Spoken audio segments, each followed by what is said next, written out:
Welcome to Real Talk, divorce, life, and everything in between. The podcast, where is it a podcast? Well, whatever.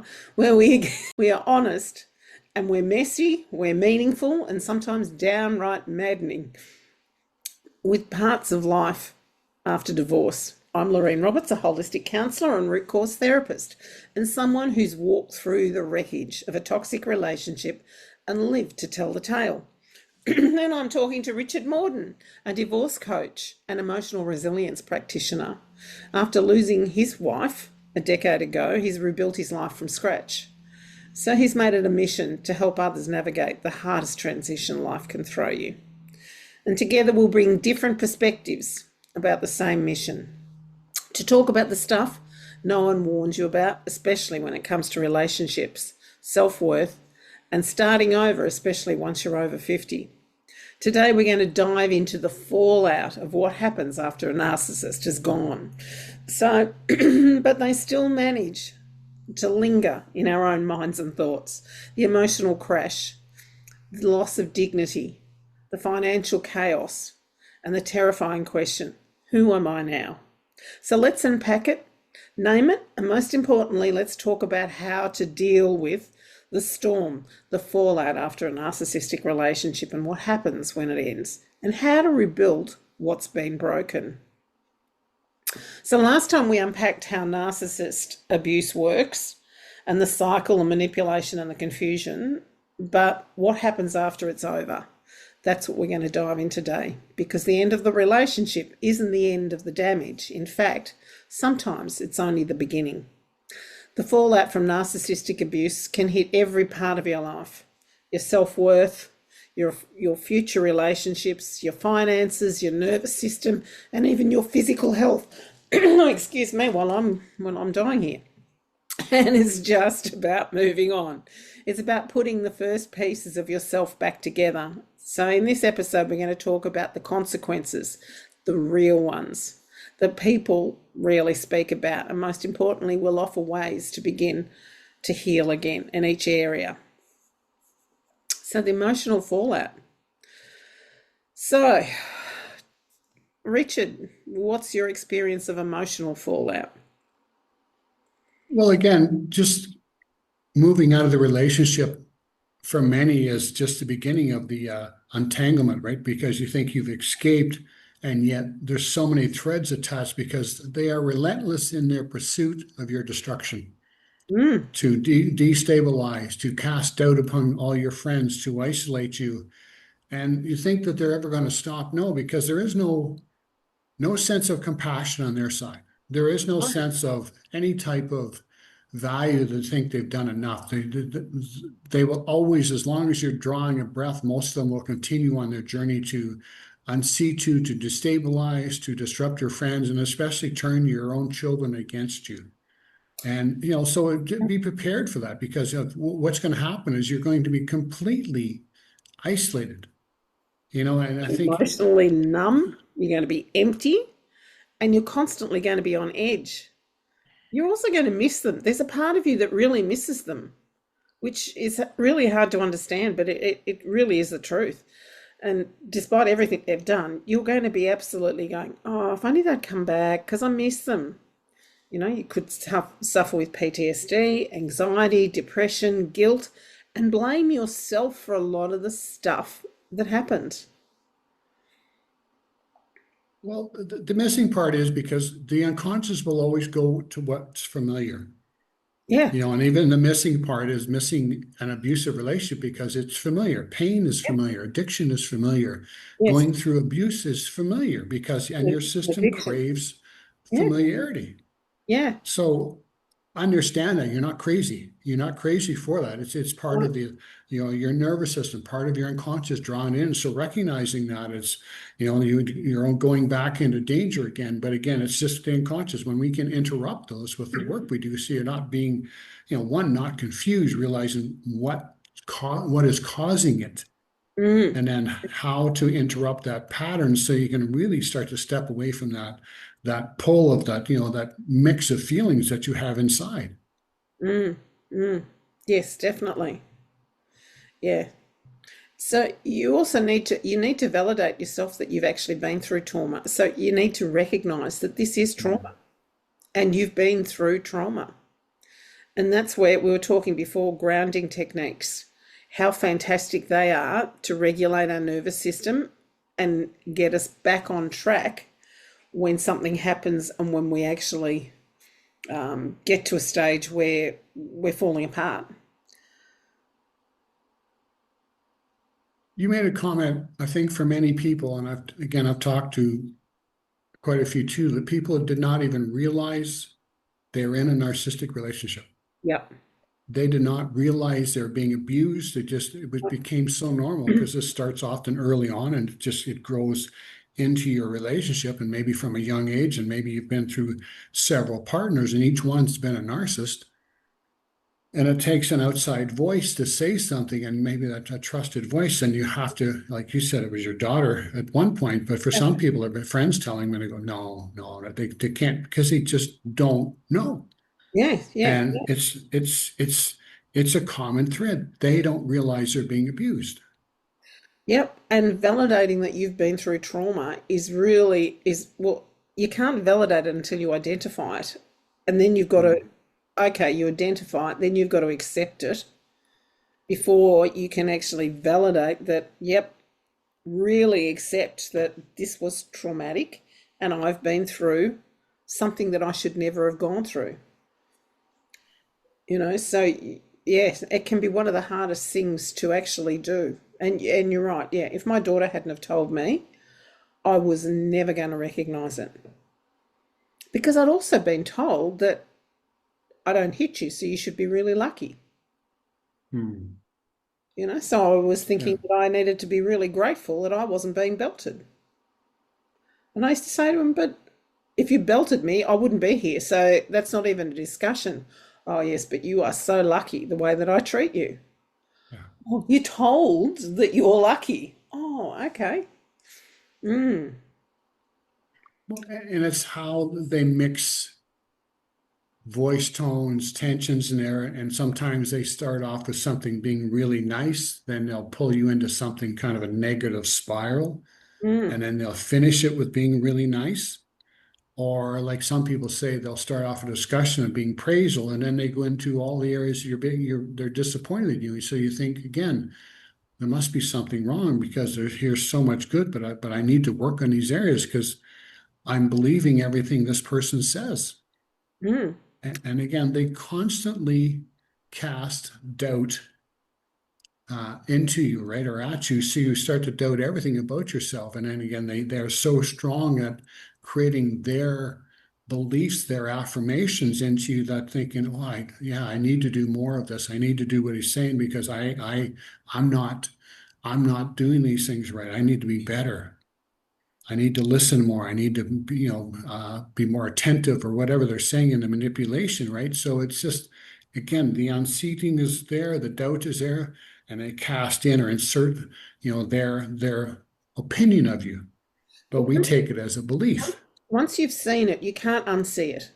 Once it is visible to you, you can't unsee it. Yeah. And sometimes might take you a while to realize what's happened again, but then you see it again. So that's where you need to understand what's actually happening to you. That's where you have to realize that you're not weak. You're actually traumatized. Yeah. And that's where the healing starts, when you stop blaming yourself and actually understanding what's actually happened. And that's also where grounding techniques are really good.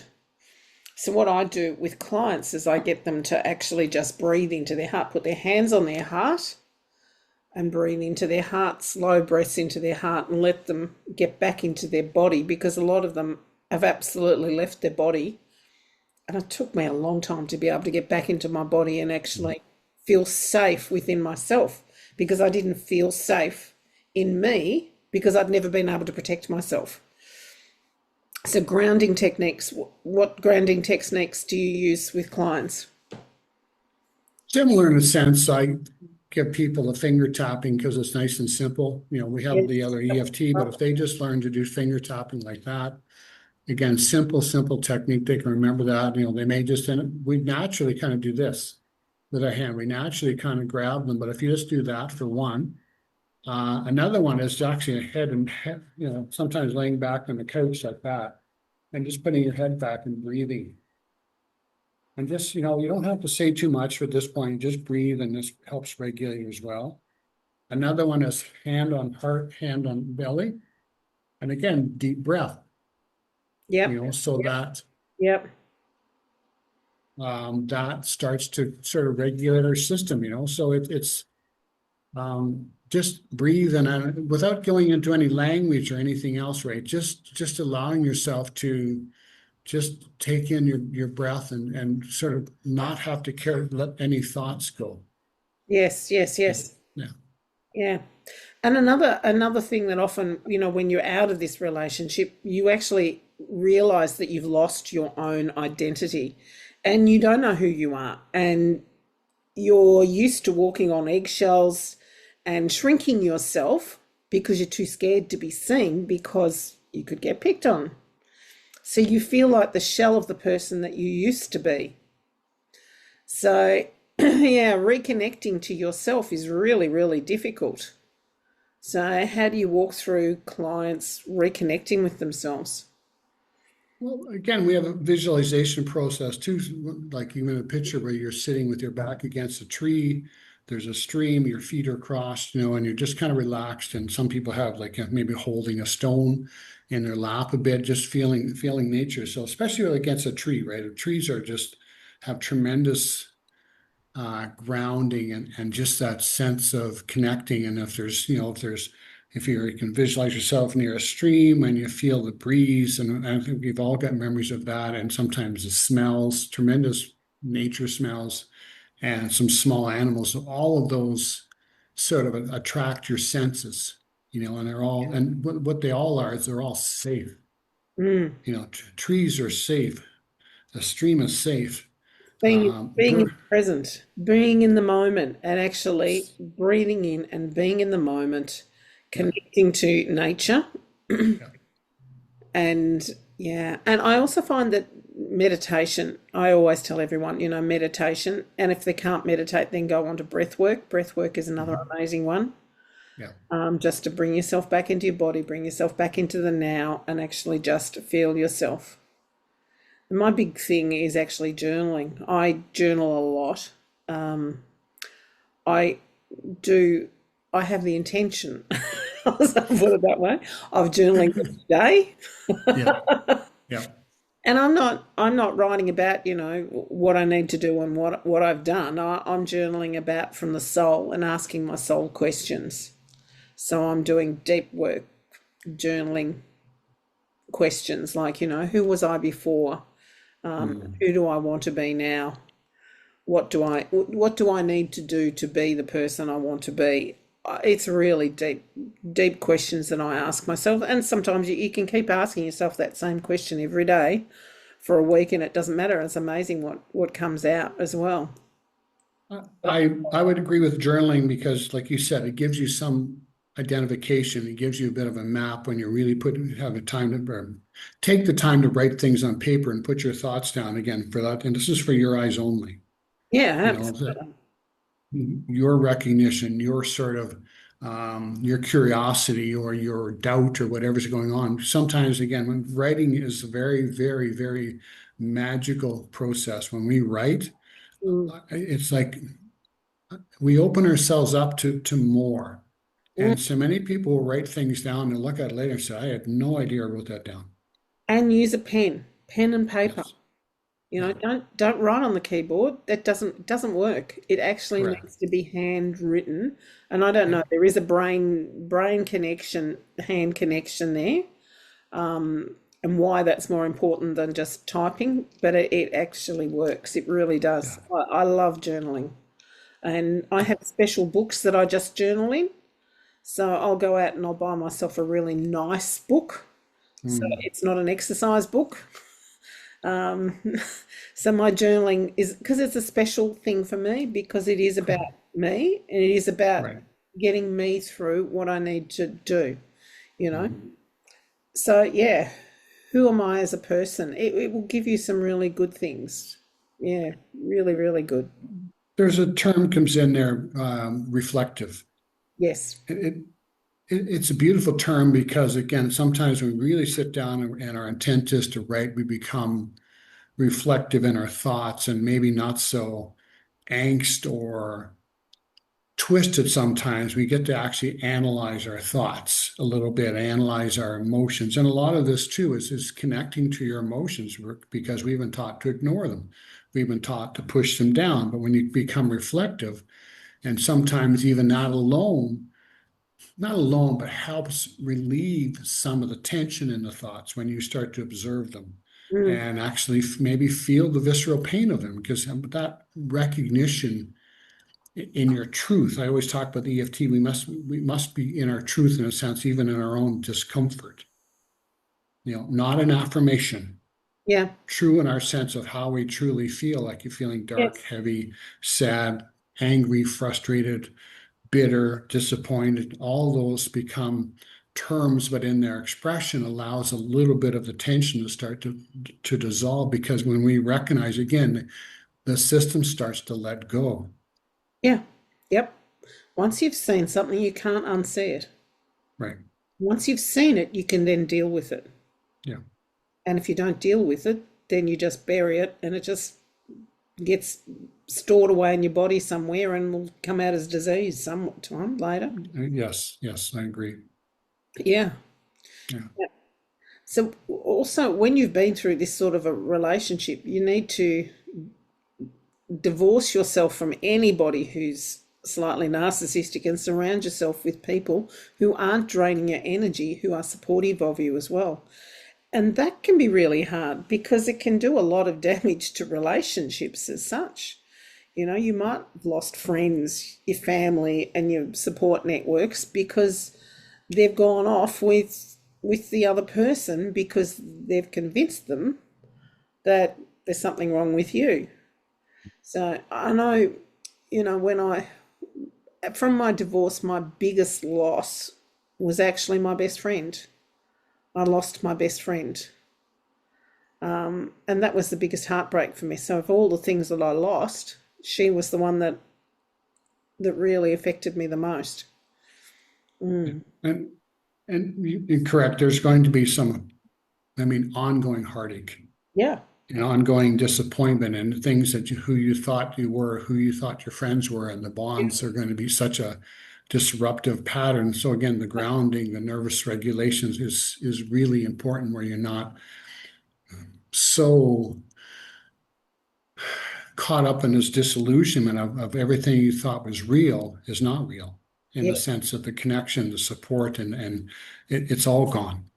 Yeah. Yeah. So you're having to rely on yourself in many ways to regulate yourself and connect to yourself, and then through maybe work or some other type of association, you start to feel your way into other groups of like-mindedness. And there may be support groups around there for you or online, and you at least have some dialogue. But again, do you want to join maybe if you're in a book club or something very simple that allows you to go out and have a little bit of dialogue, and I would say intellectual dialogue, Yeah. not Yeah. not shame, blame, and complain dialogue. Yes. Yes. But you also might be at a stage where you don't trust anybody anymore because the Right, trust has been taken out. right. Because all the people you did trust have now, don't believe you with what's happened, don't don't aren't there to support you, so you don't trust anyone, and you've also got, doubts about yourself. Maybe the other person was right, that you really are this bad person, but Mm, no, I don't think I am. No, so you've got all of this going on at the same time. yeah, So yes, you need to find your own little tribe somewhere that is appropriate for you, which can be really, really hard, especially if you've been isolated and don't have the skills, the social skills you once had because you've never been allowed to, you know, communicate with others. and build relationships. I could communicate, but I couldn't build relationships because I wasn't allowed to. So building a relationship was really foreign.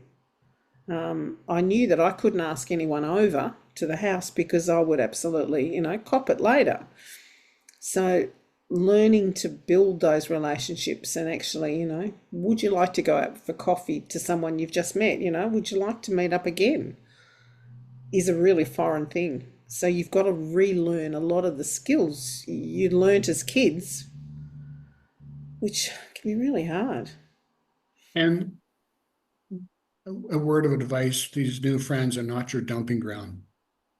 Yeah. They're not your dumping ground for all your pain and sorrow.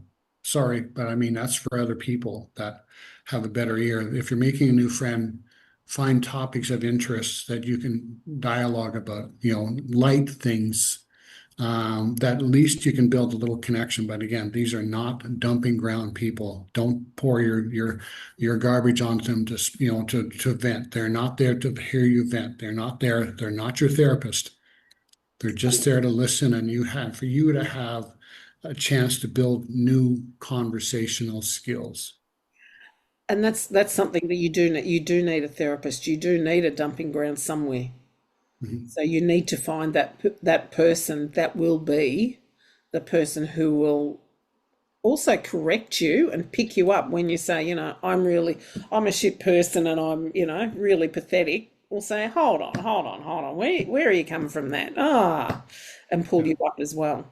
And that's what therapy does. And that's why it's really important actually that you do have someone that will actually go over things with you. Why would you think that? Well, because of this and this and this. Well, is that really the truth? Well, no. Where your friends will sit there and go, oh God, I don't want to speak to her again Yeah. because they Yeah. don't want to deal with it. Yeah. So you have to find your lanes for your venting, some sort of counseling practitioner, whatever that can help you and then change that dialogue and like work with those limiting beliefs. But again, having other topics of interest, even if you have to have a notepad with you, Yeah. on the topics you want to talk about, because sometimes you go into a situation and your mind goes blank. Something on your phone, little reminders on your phone, maybe again some topics to think about. So use tools. Mm, Just, oh yeah, my mind goes blank. Let me think about what I was going to mention about here. So again, pull up your phone, pull up your notepad, and be honest. mm, I was just thinking of where I want to talk about. I'm kind of new at this in some ways. So I'm just, it's a new skill set for me. mm, If they're that, if they're going to shame me, if they're going to be listening to you, then maybe they appreciate your vulnerability. mm, mm. Because they could be in the same boat. So it's learning to do whatever tools help you stay on track and for conversation and just again, be practical about it. Yeah. Yep. Yep. And the book club's a great idea. And I know I started doing programs and courses because learning is my passion, and Mm. spiritual learning is even more of a passion, and self-development and all of that. So I started Yeah. joining all of these groups, and that's where I found a lot of my tribe, who I'm still with today, through joining that. So yours might be, the local football club, or it might be the tennis club, or it might be, something else, but you need to find, or the book club, which is a great thing, or it might be, get on the parents association if you've got small kids. Just doing something, U3A if you're more mature again, I don't know if you have the U3A over in. No, but I mean, I think when you look there's, I mean, I think meetup.com has thousands of meetups, like Yeah, all over yeah, the world, right? Find yeah. ones locals, again, that are safe, that are like easy for you to get to. Like sometimes there's little foodie clubs, there's Yes. knitting clubs, there's all kinds, so there's all kinds of meetups that you can look at. There may be reviews, Yeah. Facebook has reviews on clubs like that you can resource and just again testing the waters, what feels comfortable, what do the people feel like, learning to gauge that, but again looking for safeties first, acceptability is the other. So it's just little ways to step out of your isolation, not move away from the TV set to create some more interest and create some dialogue. It takes time, but it starts with little steps. Yep, yep. And once you come out of a narcissistic relationship, the other problem you might have is financial consequences of that relationship as well. Mhm. Because the narcissist will want absolutely everything and will want to send you broke, basically. Yeah. So you may have lost control of your finances. So, yeah, and everything might be going on, divorce and all sorts of bits and pieces, just trying to maintain yourself. So, they will have manipulated your money, even though that you're separated, by creating expenses for you. They may have sabotaged your work, or they might have left you in debt, or even run up debts in your name. That's something that I've heard before too. Get their electricity bill put into your name, so you're now responsible for their usage. Like, oh, it's amazing what lengths that they can go to. So my suggestion there is to get help from a financial counsellor, and there's other services in Australia, and try and rebuild your own finances, budgeting, planning your income, and asking for help. And that there's no shame about problems Right. with money, especially when it comes to a narcissist, because that's part of the abuse, and it's something that you need to sort of accept and go, okay, rightio, this is financial abuse. Well, I guess the key word here is, Lorraine, there's going to be betrayal at all levels. Yes, Just expect it. Betrayal at all levels. There's no safety. So understand that it's going to be all over. So just, again, prepare for the unexpected in this betrayal. Like there's no safe zones. So, yeah. yeah, Well, it is. Yeah. So, and the other thing is, once you're out of a narcissistic relationship, you can sometimes have triggers and flashbacks. So if something happens, it can absolutely trigger you off.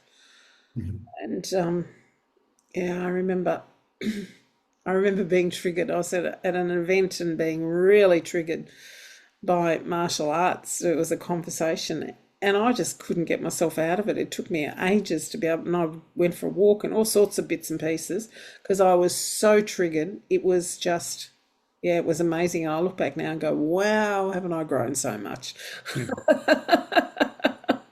and maybe that's something in a journal. Put down your triggers. What upsets you? Yeah, I don't think we recognize our triggers, but when you journal them yeah, out, then you start to see, the situations, what situations triggered, and look behind the scenes and start to help you recognize what the stimulus was for that trigger. What the switch was, the voice tone, the inflection, the words, the angle, somebody's name, a situation, a past event. Again, I think really look at the triggers you have, and that's because it's so unconscious. But when we become aware of them, we go, okay, and I see how they're being used to affect me. yeah. And also, if you get into a conflict with somebody or something, you'll suddenly find yourself go back to old behaviors or, people pleasing, and you can't deal with the conflict because you're so used to calling up in a ball and hiding rather than dealing. Yeah, Yep, yeah, whatever you say, I guess, yes, yes, okay, okay, okay. And it stops you having actually healthy boundaries. yeah, yeah. And that's something that you need to recognize within yourself. Oh, this is how I'm dealing with conflict now. No, I need to be able to say, no, I don't agree and I don't want to do that. And that's healthy. Yeah. But you might never have been able to ever do that before. So, because you've been people pleasing. Yeah. And healthy boundaries are just fantastic, You need to be able to say that. That is self-care, that is self-love, that is self-worth, having boundaries. Yeah. And And that all takes time. yeah, and not being judgmental to yourself. That's Mhm. that's a huge thing. You come out of this relationship and you're ready to pull yourself down because that's all you've ever known. So not judging yourself is really important to learn. Right. Mm. So practicing self-soothing techniques, so breath work, tapping, grounding is fantastic as well. And also give yourself permission to pause. So actually stop and say, okay, enough's enough, and exit something. Give yourself permission to say no and take yourself away. Mm.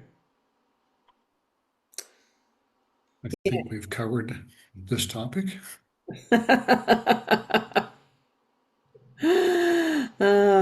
So did you realize how deep the damage went with narcissistic abuse?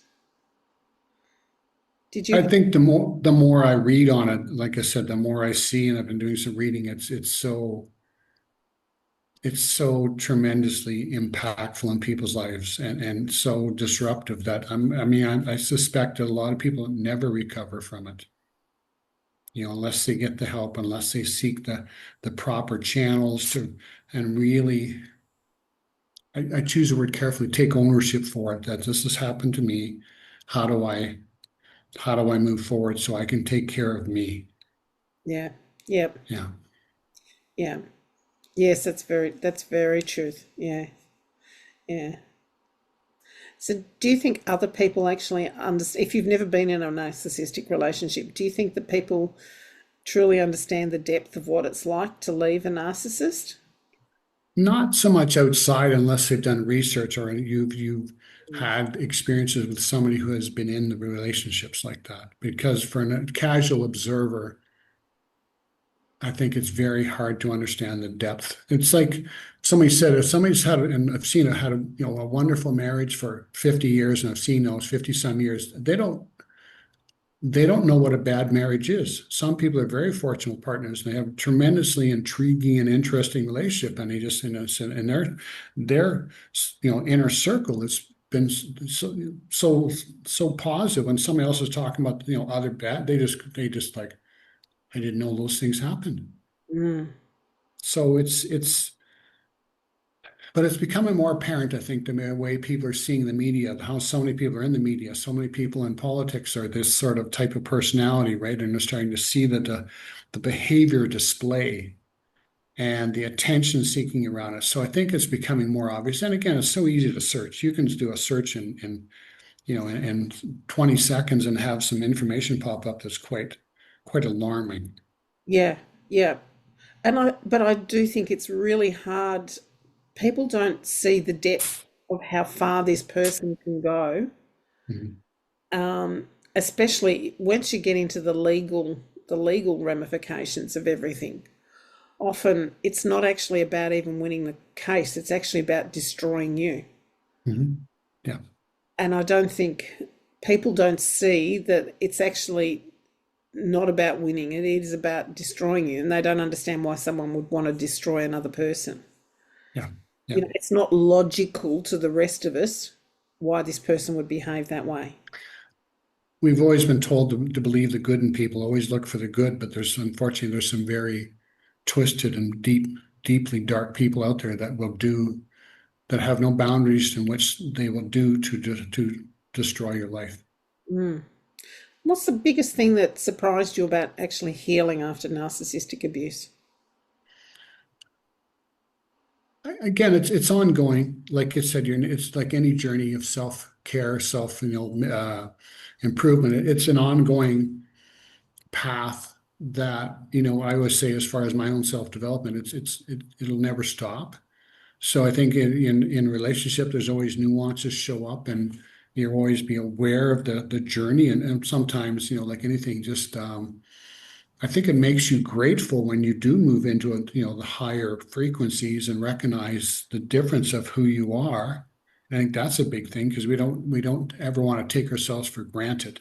Mm. So we are in a sense of gratitude, awareness, but also that awareness of, I don't want to slip back there. I want to stay in this path of my journey, my strength, my resilience, my love of who I am. So that becomes deeper in a sense of your personal worth. I think what surprised me the most was the immediately I went into a high and I went, I'm free. I don't have to go back here. Then I went into a low, into deep depression. And what surprised me the most was my addiction to him. And that it was really hard to beat and get through that addiction. And I do remember making a phone call just for the hell of, because I just needed to hear his voice, and I knew that I should not be doing it, but I had to do it, and it was a total addiction. And then when I did, I went, why did I do that? Oh my God, what an asshole, you know. But it was that addiction that shocked me more than anything, and the fact that I couldn't get him out of my mind and my brain for such a long time. I mean, he doesn't even compute nowadays, nor he has for a long time. But it took a long time for me to work through that, and I didn't know how to work through it, and I didn't understand why it was happening too. I think maybe if I had the knowledge that I have now, then maybe I would understand. But at the time, I didn't understand. Right. Yeah. Right. Okay. So that was probably the biggest surprise. So it was the high, then the crash, and then the realization of the addiction that I had. It was, that was absolutely mind-blowing in a way for me. Yeah. So let's close today with an affirmation. And the affirmation is, I am allowed to heal. I'm allowed to grieve. I'm allowed to take my time. I am not broken. I am rebuilding. Beautiful. Yep. I am allowed to heal. We're all healing forever, I think.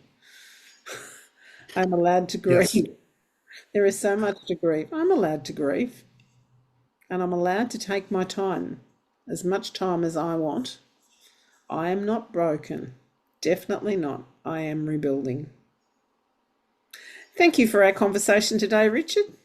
Thank you. And we'll talk again next week Soon. or sometime. Soon. Soon. And thank you everyone for listening to us.